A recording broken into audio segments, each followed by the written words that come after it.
Hello guys, కొత్త సంవత్సరం వేళ సద్దన్నం సద్దుపప్పు. కొత్త సంవత్సరం ఫుడ్ వేస్ట్ చేయడం ఇష్టం లేక చలికాలం అని తెలిసినా కూడా హాలిడే అయినా కూడా సర్దికూడు వేడిగా చేసి ఆ వేడన్నంలో పప్పు వేసుకొని ఎగ్ బాయిల్ చేసుకొని నేను పాప బాబు అయితే తింటున్నాం. ఫస్ట్ బాబు తినిపిస్తాం, తర్వాత పాప ఇద్దరం తింటాం. నేను ఆల్రెడీ పూజ కంప్లీట్ చేసుకున్నాను, రెడీ అయిపోయాను. స్కూల్ లేదు కాబట్టి పాప ఆలస్యంగా లేచింది. ఇంట్లో పని ఎక్కువ లేదు కానీ పూజ పని అయితే చేశాను.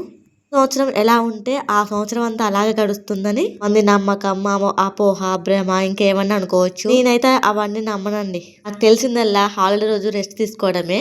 రోజు ఎక్కువగా ఇంట్లో పని పెట్టుకోను. నేను మా వారు రెడీ అయ్యాము, అతనేమో బయటకు వెళ్ళిపోయాడు. నేను శారీ చేంజ్ చేసుకుని డ్రెస్ వేసుకున్నా డైలీ వేర్ది.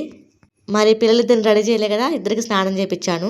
న్యూ ఇయర్ కదా నేను కూడా రెడీ అవుతా అని చెప్పింది. కొత్త సంవత్సరం ఇంట్లోకి అయితే ఏమీ కొనలేదు. ఇంతకు ముందు కొన్నవి ఉంటే అవే పెట్టి అలంకరించాను. మీరైతే వీడియోకి ఒక చిన్న లైక్ చేసి ప్లీజ్ డూ సబ్స్క్రైబ్.